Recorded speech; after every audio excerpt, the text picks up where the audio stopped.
Mustafa Muhammad sallallahu alaihi wasallam hadrati wa janna syana sanin barakatul muqarrabin husan ila malika dal kitab Syekh Nawawi Said Muhammad bin Ali Al-Maliki sallallahu alaihi wasallam husan abana wa madinah jadina asal masyaykhina husan ila mahadina al-asqiya Malang dalam media hasan lillahi ta'ala lahumul fatihah.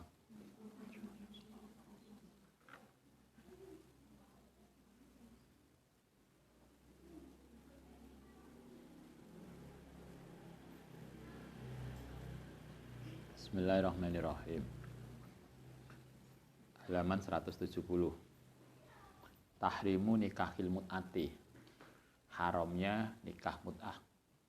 Ini bab terakhir dari kitab ini. Mungkin sebelum tahun baru udah hatam. Udah. Tahun baru ini kapan? Ini malam Rabu, malam Kamis tinggal 2. Semoga. Tahrimi nikahil mut'ati, bab tentang haramnya nikah mut'ah. Nikah mut'ah itu nikah yang tujuannya lebih untuk menghalalkan hubungan seks laki-laki perempuan.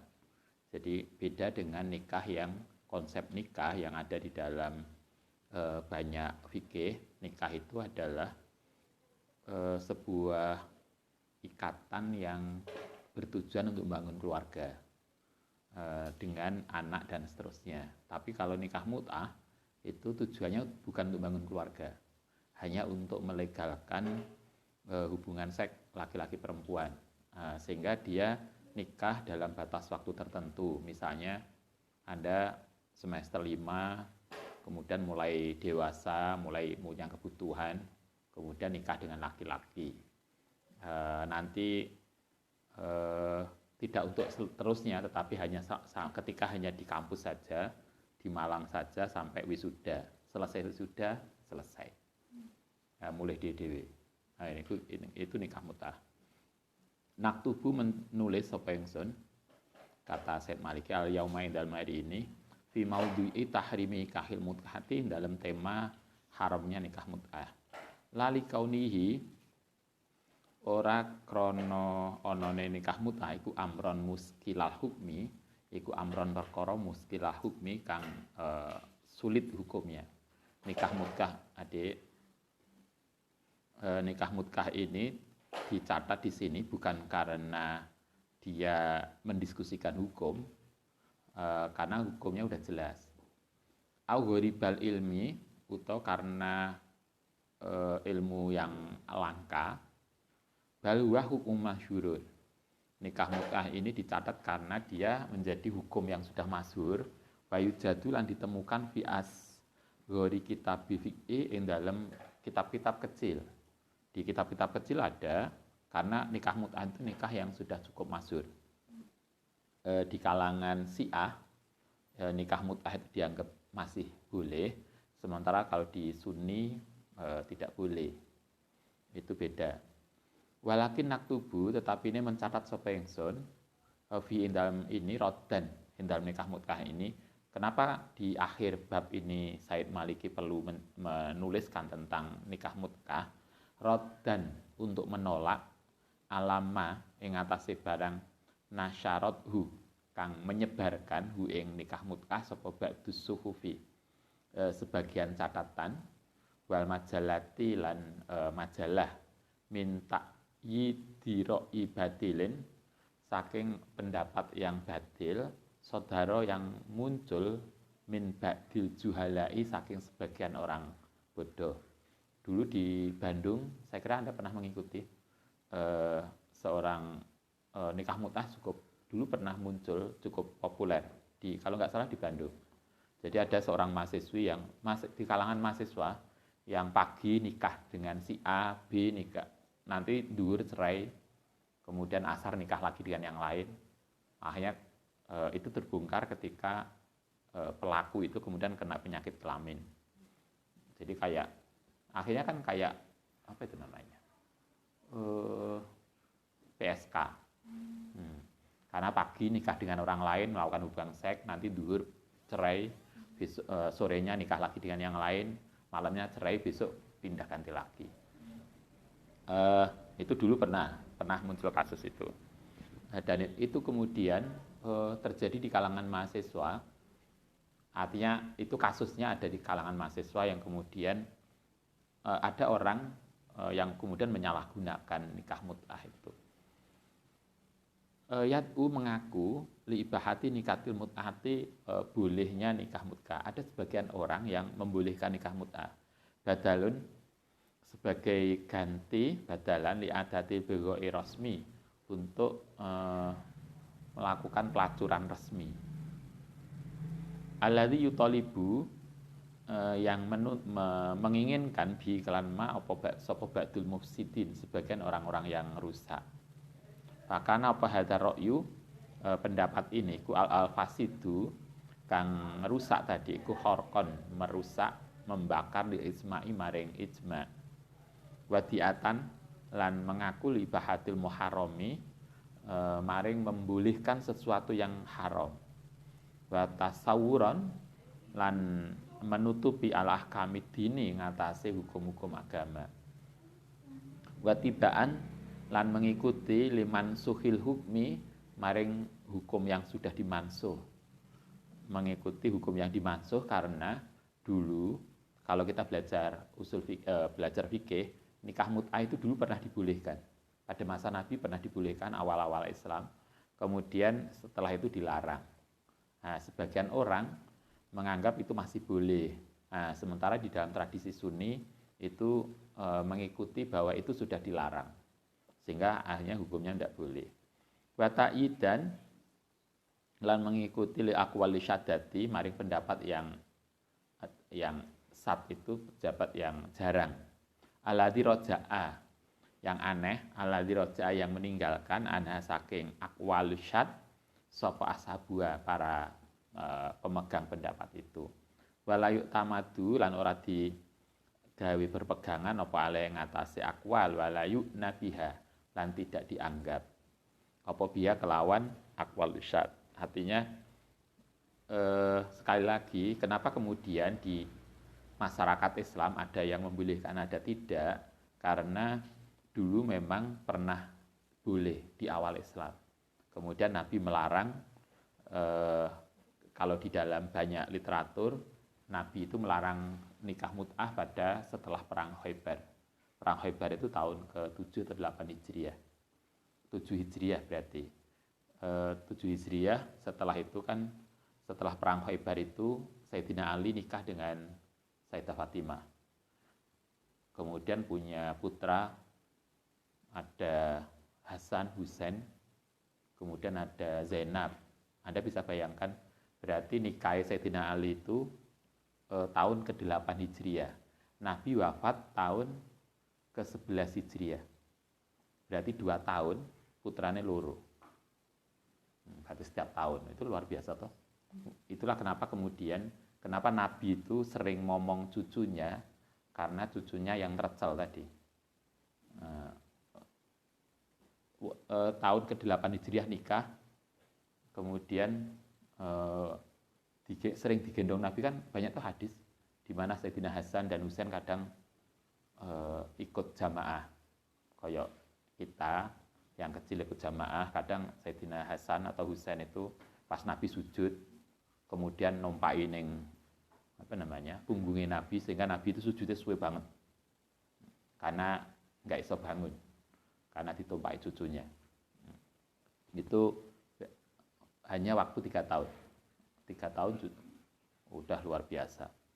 Nah, kembali ke sini, sebagian literatur mengatakan nikah mut'ah itu sudah dimansuh, sudah dilarang pada waktu perang Khaybar. Nah, sebagian kalangan menganggap nikah mut'ah itu belum dimansuh. Nah, perdebatannya di situ. Sehingga kalangan Syiah membolehkan, misalnya, sementara mayoritas Sunni, orang Sunni sebagai mayoritas Muslim tidak mengenal itu. Karena mestinya nikah itu dalam konteks adalah untuk membangun keluarga, bukan untuk sekedar melegalkan hubungan seksual laki-laki perempuan. Wala syakka, lan tidak ada keraguan anal ilma satemene ilmu iku layu khodu tidak bisa diambil ila min anlihi ila min ahlihi kecuali saking ahline wala yutlabu lan ora bisa diharapkan ila fi mahalihi kecuali in dalam sumbernya tempatnya warajulu tai seseorang idza takalama nalikane berbicara fi ghairi fanihi ing dalam selain bidangnya ata mongko teko bil ajaibi dengan suatu yang keajaiban. Kata Said Maliki, orang itu mestinya bicara secara proporsional sesuai dengan keahlian. Kalau bukan ahlinya kemudian bicara yo aneh, ajaib gitu. Wahaulai utai mereka iku almutasaddiquna, orang yang banyak ngomong sampai mutasaddiq itu orang yang sampai mulutnya berbusa. Artinya orang yang ngomongnya akeh. Ya dununa saat mereka menduga anafikah saat temen fikih ku mujaratun naklin melulu menukil wa falsafati aklin lan filsafat rasional wa qad fatahum lan teman-teman luput dari mereka annahu iku layufta tidak bisa diberi yang tidak bisa difatwakan illa bil mujma'i alaihi kecuali krana berdasarkan sesuatu yang diijma'i. Fikih itu bukan artinya ilmu agama itu bukan sekedar pemikiran logis tetapi juga ada dasar sumbernya. Kemarin kita masih ingat di dalam Al-Qar kita tuh ada bab tentang tasbih. Masih ada toh yang perempuan bawa tasbih pada masa Nabi. Kemudian Nabi juga menggunakan, kalau perempuan itu diriwayatkan menggunakan tasbih dengan kerikil. Jadi wiritane dengan nggawa kerikil tasbih ketika itu. Nabi dengan hitungan tangan begini. Beberapa sahabat nggawe tali bundelan. Tali dibundeli kita kan sudah modern. Nah, itu sempat Ustaz share di grup sosial media.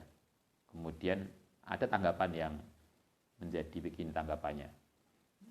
Itu tasbih itu enggak logis karena menurut saya itu enggak sesuai dengan apa yang dia pikirkan. Karena selama ini mereka menganggap tasbih itu bid'ah. Sehingga ketika kemudian ditunjukkan hadisnya mereka tetap menganggap itu tidak benar. Kita lupa bahwa beragama itu adalah mengikuti sumber. Karena itulah kenapa kita kemudian ada istilah kalau beragama itu kita harus punya sanad keilmuan. Karena beragama itu mengikuti Kanjeng Nabi.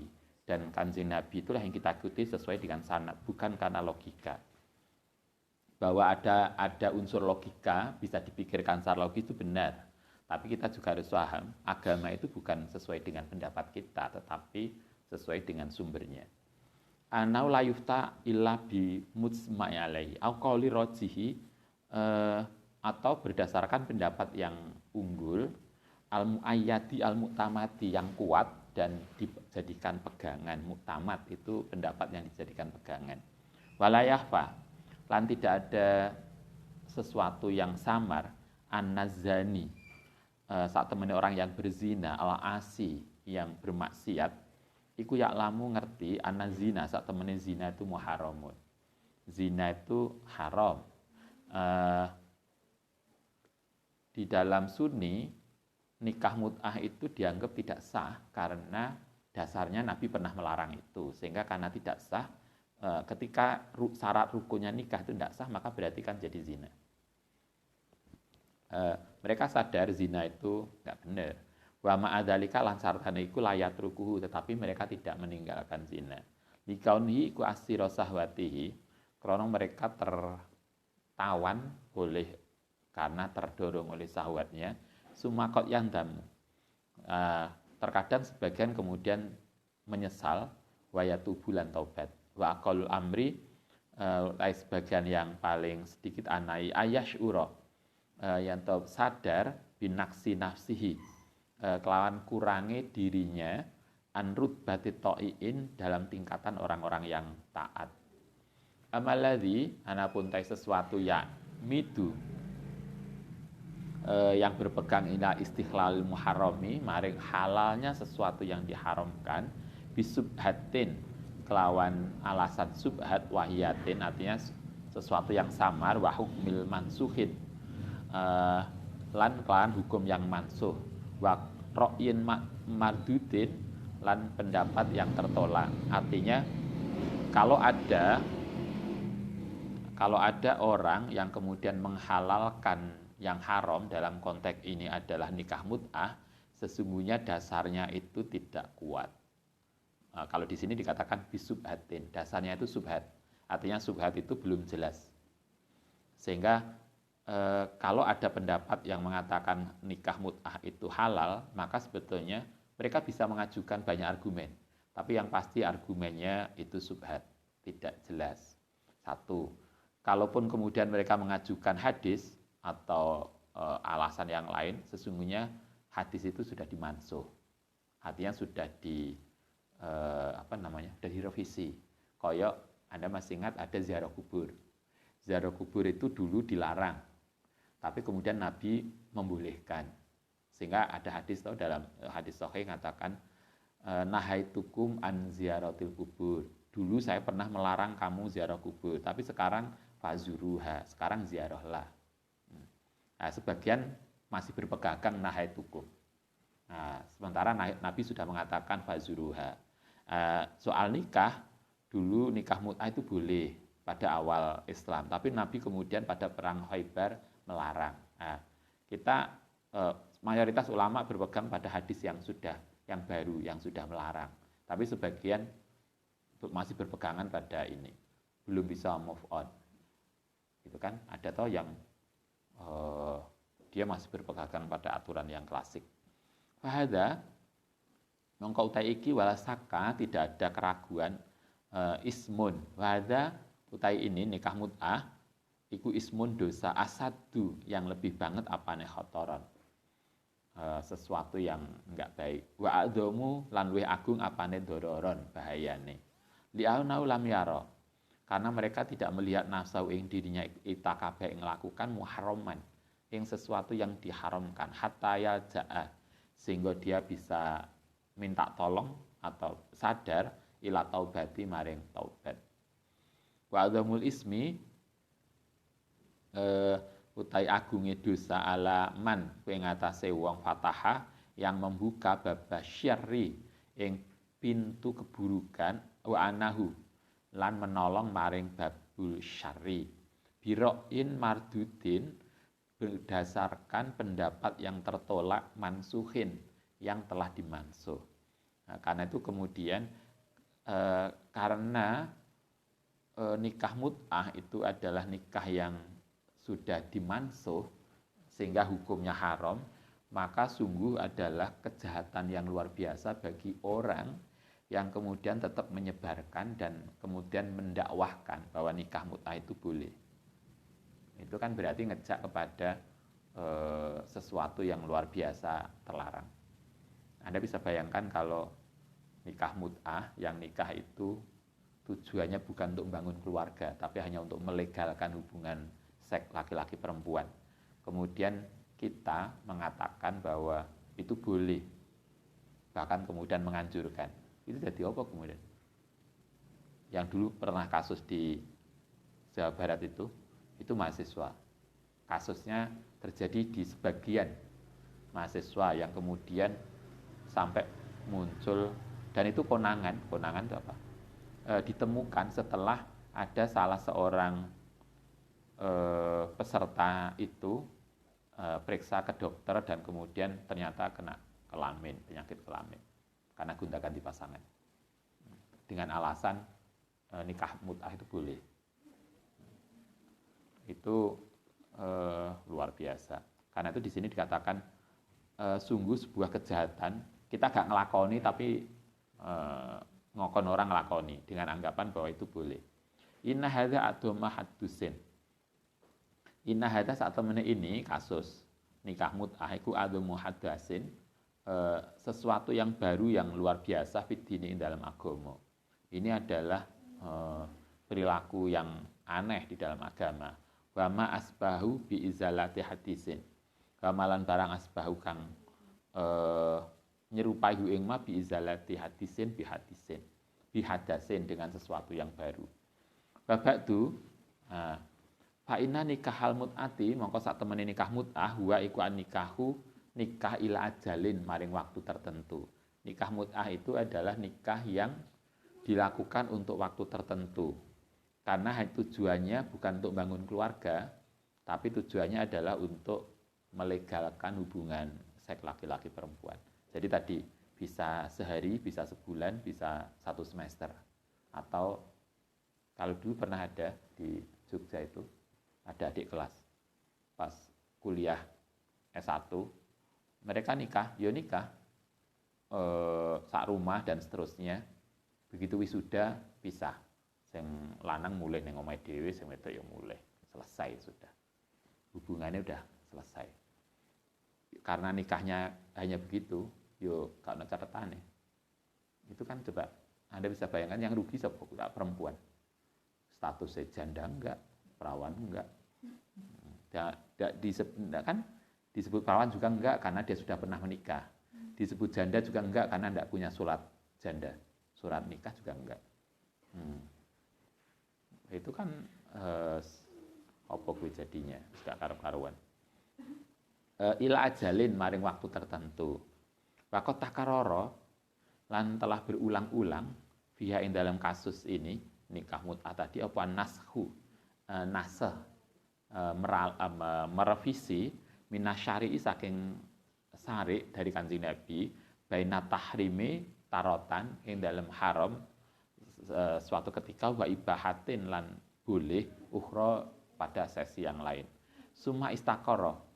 Kemudian tetap apa alamru perkara ala tahrimihi ing ngatasé haramnya nikah mut'ah fi ghuswati Khaibar.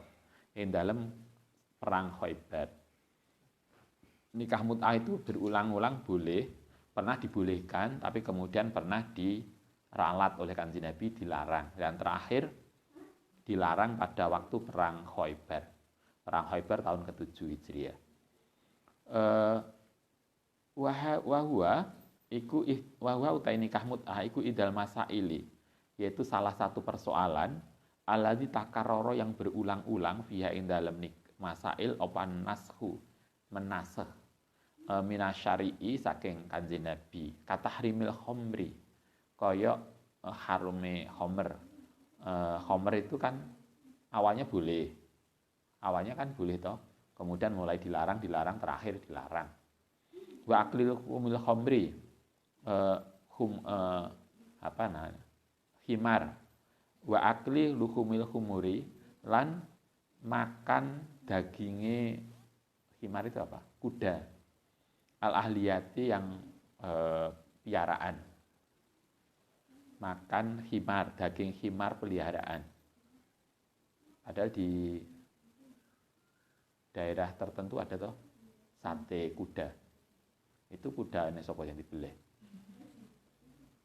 Pernah salah satu yang punya itu kuliah di kita. Ustadz nguji tesisnya. Nah, salah satu dia bilang, Ustadz kalau mampir ke kota dia, nanti mampir ke rumah Ustadz. Nah, orang tuanya punya usaha sate kuda. Nah, kalau di sini daging himar itu kayak kuda. Itu kalau himar itu himar yang dipelihara, maka nggak boleh. Itu haram. Nah, kalau yang dijual itu kuda peliharaan atau kuda liar? Nggak tahu juga. Cobalah, rasanya katanya juga luar biasa. Wa istiqbali kiblati lan madhep kiblat. Madhep kiblat dulu pernah toh, kiblat itu pernah dari menghadap Baitul Maqdis, kemudian dirubah lagi ke Makkah. Wala syakka lan tidak ada keraguan annanas dene kita iku muta'abbiduna, orang yang mengikuti bima kelan barang balagna kan sampai nang kita min anik syari'i saking syariat. Nah, kita kata saya seperti yang disampaikan Said Maliki, itu kan di dalam hukum itu mengikuti apa yang diajarkan oleh Kanjeng Nabi. Kanjeng Nabi dulu pernah membolehkan, oke, tapi kan akhirnya Nabi itu pernah melarang. dan akhirnya melarang tentang mut'ah. Waqat soha lan teman-teman sah lana kedue kita andu saking nikah mut'ah apa tahrimu al mu'abbadu, yaitu keharaman yang seterusnya. Wa mukhalifatu thaifatin lan bedani satu kelompok minas sahabate ghairu qatihatin yang tidak clear, tidak kuat fi hujjatihi. Sebagian sahabat mungkin ada yang membolehkan, tetapi alasan sebagian sahabat yang membolehkan mut'ah tadi sungguh tidak punya dasar cukup kuat, sehingga ghairu qatihah, tidak valid. Wala qaimatun lan tidak ada sesuatu yang kuat lana kedhi kita bil makduri kelan punya alasan anil amali saking melakukan bi kelan mut'ah.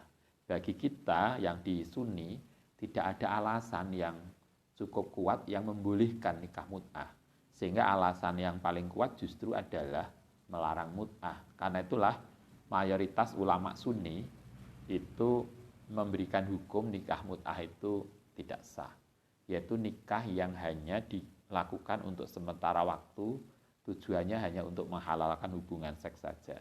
Maka kan kesannya nikah mut'ah itu hanya untuk melegalkan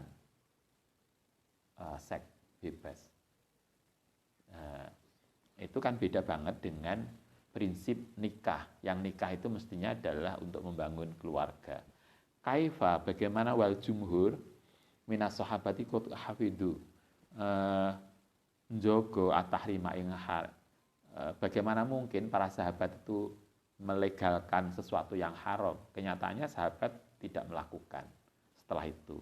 Wa amilulan bisa ngelakoni sapa mereka biklan ma warawahu lan meriwayatkan sapa mereka hu ing malana maring hito hatta qala, sehingga kemudian dawuh sapa Umar bin Khattab akhraj fimain dalam barang akhraj jauh kang mengeluarkan hu ing manu saking hadis tadi soal ini sapa Ibnu Majah bi sanadin sahih, dari Ibnu Majah dengan sanad sahih. Inna Rasulullah sallallahu alaihi wasallam, ini dawe Umar bin Khattab yang diriwayatkan oleh Ibnu Majah dengan sanad sahih. Umar mengatakan begini, ketika ini terjadi ketika Umar menjadi khalifah. Anna Rasulullah sallallahu alaihi wasallam iku adzina, pernah mengizinkan lana maring kita fil mut'ati, endal nikah mut'ah. Kata Sayyidina Umar, Kanjeng Nabi itu memang pernah mengizinkan nikah mut'ah 3 kali. Jadi dalam beberapa kasus, beberapa tempat, beberapa kali kesempatan, Nabi pernah membolehkan nikah mut'ah, yaitu nikah hanya untuk sekedar seneng-seneng tadi. Pernah itu boleh. Tapi summa haramaha, kemudian mengharamkan. Pada akhirnya Nabi kemudian melarang. Wallahi demi Allah.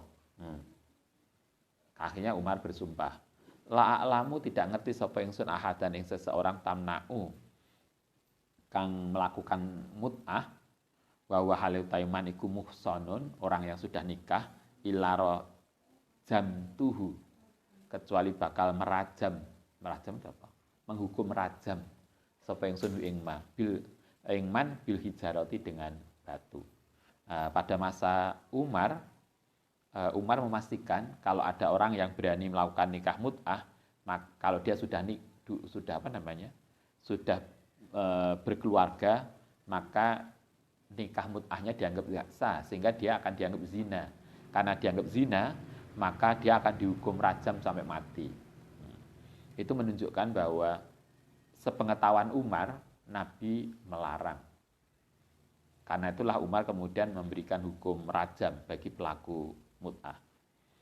Wa malan barang waroda, wa mau tai barang waroda kang tumeka ana Rasulullah sallallahu alaihi wasallam iku naha melarang sapa Nabi anil mut'ati saking mut'ah yaumail fathi, pada hari Fathul Makkah. Fathul Makkah tahun berapa? 10 Hijriah. Ya harus tahu lah. Perang Khaybar, kalau tadi perang Khaybar itu kan tahun 8 atau tahun ke-7. Nanti dicek, seingat saya kalau nggak 7, 8 Hijriah. Kalau menurut Said Maliki, nikah mut'ah itu pernah dilarang, dan larangan itu terjadi pada perang Khaybar. yaitu tahun ke-7 atau 8 Hijriah. Tapi ada hadis lain mengatakan nikah mut'ah itu dilarang pada waktu Fathul Mekah, tahun 10 Hijriah. Berarti tidak di perang Khaibar, tetapi perang Fathul Mekah. Bahkan ada yang mengatakan wahajil wada, yaitu ketika kasus haji wada, tahun 10 Hijriah. Iku layas iru tidak mengacaukan ma'alama ing atase barang bagi Said Maliki. Kalau kemudian ada hadis, ada sumber yang mengatakan bahwa larangan mut'ah itu bukan pada perang Khaibar, tapi pada saat haji wada atau Fathul Mekah, maka itu tidak masalah. Itu tidak menunjukkan bahwa kemudian nikah mut'ah itu boleh. Tapi justru itu menguatkan argumen Said Maliki bahwa nikah mut'ah itu berulang-ulang dilarang. Alama yang ngatasi barang takut dama yang wis dhisik min annahu iku nahyun. Atau naha sapa nabi anha saking mut'ah yauma Khaibar ing dalam perang Khaibar. Li anal qasda sak temene tujuannya iku mini adatin nahyi saking mengulang-ulang larangan anha saking mut'ah. Li anal qasda min gini. Li anal qasda sak temene larangan tujuan min adatin nahyi saking mengulang larangan ahna saking ini iku isaatu. Isaatun nahyi menyebarkan larangan ahna saking mut'ah. Wa taktimu isaatihi lan meratakan menyebarkan larangan mut'ah wasimai fil jam'il kasiri ing dalem golongan yang lebih banyak. Artinya menurut Said Maliki, kalau kemudian ada hadis, ada rujukan, ada sumber yang mengatakan nikah mut'ah itu tidak dilarang pada perang Khaibar, tapi dilarang pada waktu haji wada dan Fathul Mekah, maka itu justru menguatkan argumen Said Maliki bahwa nikah mut'ah itu bolak-balik dilarang. Bahkan Nabi sampai mengulang-ulang larangan itu agar masyarakat lebih tahu bahwa sekarang kan ada sosmed lebih mudah. Kalau dulu kan harus disampaikan berulang-ulang. Wafil Bukhari lan iku ing dalam hadis Bukhari fi kitabid dabaih ing dalam bab tentang dabaih. Min tariki Malik saking jalan Malik bin Anas radhiyallahu an naha yang Bukhari juga muncul. Naha melarang sapa Rasulullah sallallahu alaihi wasallam yauma Khaibar yang dalam perang Khaibar an mut'atin nisa'i. Nah, kalau dalam Bukhari larangan itu ada di dalam perang Khaibar. Ketika perang Khaibar Nabi melarang an mut'atin nisa'i saking nikah mut'ah dengan perempuan. Wa an luhumil hamri khimar maksudnya melarang saking makan daging kuda aliyati yang kuda yang dipelihara. Wa kata akhrajah Muslim dari Muslim, Imam Muslim juga mengeluarkan hadis yang sama, meriwayatkan hadis sama min riwayat Ibnu Utaibah wa Uyainah saking riwayat Ibnu Uyainah. Wa hadza fadhhara mongko jelas bihadza klan riwayat ini anna tahrimul mut'ati sak temene haramnya nikah mut'ah al akhiri kang akhir ikut tahrimu takbidin, yaitu haram yang selamanya, la tahrimu tauqitin, bukan haram dalam waktu tertentu. Artinya kesimpulannya akhirnya adalah walaupun banyak hadis yang meriwayatkan bolehnya mut'ah, tapi pada akhirnya secara historis kemudian dipastikan pada akhirnya mut'ah itu dilarang. Larangannya bukan hanya waktu tertentu, tetapi untuk selamanya. Karena itu falam yabqa, maka tidak ada yang tersisa al yaumain dalam hari ini fidzalika ing dalam kasus nikah mut'ah apa khilafun perbedaan pendapat bainal fuqahail amsari ing dalam antarane para ahli fikih hari ini modern wa aimatil ummati lan para imam umat illa syai'an kecuali sesuatu dhahaba yang berpendapat ilahi maring bolehnya mut'ah sapa ba'du syiati sebagian orang Syiah. Ternyata kalau di sini yang membolehkan mut'ah itu juga tidak seluruh Syiah. Karena Syiah itu juga banyak.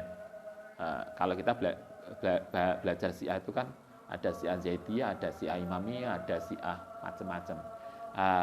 Ini hanya ba'du Syiah. Hanya sebagian Syiah, tidak semua Syiah membolehkan. Walaisa lanti ora ana iku ya sapa mereka iku yaslimu lahum kedue ba'du Syiah apa dalilun. Dalil alal ibahati ngatasi boleh. Tetapi mereka yang membolehkan, sebagian dari Syiah itu tidak punya dalil yang pasti. Dalil yang membolehkan itu adalah kulun subbihihim, yaitu mensamarkan mereka pemansuhatun. Semua mengandung hukum yang sudah dimansuh, au doifatun atau dalil-dalil yang doif, au mardudatun atau dalil-dalil yang tertolak, au sabitun atau sesuatu yang tetap apa ruju'u ashabiha, yaitu rujukane orang yang memfatwakan mut'ah anha untuk meninggalkan mut'ah. Orang-orang yang dirujuk, para sahabat yang dirujuk untuk membolehkan mut'ah, ternyata pada akhirnya beliau adalah sahabat-sahabat yang mengharamkan mut'ah. Intinya adalah mut'ah itu akhirnya adalah dilarang. Nah, itu yang dipegangi oleh ulama Sunni dan masyarakat Sunni.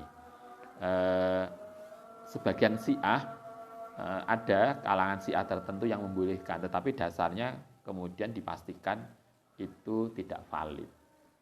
Oke, nanti kita lanjutkan besok. Baik, Al-Fatihah.